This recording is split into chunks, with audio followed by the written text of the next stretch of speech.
Had Lucy on a Saturday. I took her home on Monday. My doctor told me to continue monitoring my blood pressure. Wednesday morning, I took my blood pressure and it was 160/90. While I was hooked up, it climbed and climbed and climbed and climbed until it hit 220/110. And they were like, no, this isn't right, this isn't normal. Literally, I thought, I thought I was gonna die. I thought I was gonna die and I was gonna leave this baby behind. And what made that even harder was the fact that my fiance is bringing this beautiful little girl up to visit me. I don't want him to bring her. My nurse very gently pointed out to me what I already had recognized, which is that when the baby came in the room, I seemed to get more agitated and my blood pressure seemed to go up. The nurse brought it up very gently in a way that made me feel like it was okay for me to process that information. If I hadn't gotten the help when I did, I'm sure that it would have been a much rougher road for me. I'm really grateful for that. So Ariana was my first micropreemie. She was 1.5 pounds, born at 26 weeks. Sophia was 28 weeks. She was 1 pound, 11 ounces. They fit in my hand. My daughter wore my wedding ring on her wrist. That's how small they were.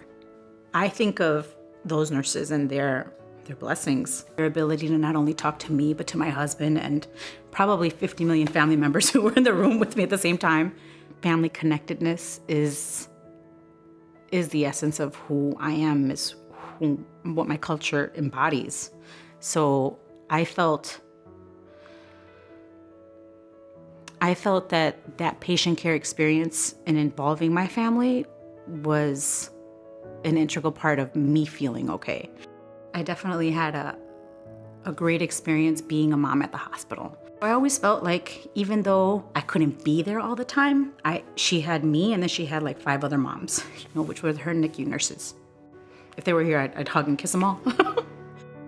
When I got pregnant with Lila, I definitely wanted to try for a VBAC, which is the vaginal birth after cesarean. And I know that VBACs are risky, so a lot of different providers will be hesitant on offering that service. So considering that that was something that I really wanted to attempt, I reached out to the Aurora Women's Pavilion in West Allis and was met with a lot of support and encouragement. I was very excited, but apprehensive because I knew that it still wasn't like a slam dunk. I could still end up in surgery. So I started to say to my husband and my nurses and my doctor, I see a C-section on the horizon. I won't hold my breath. Fortunately, I had a really awesome doctor and wonderful nurses, and the next thing I knew, I was completely dilated and ready to push. Definitely check out the Women's Pavilion at the Aurora West Allis location.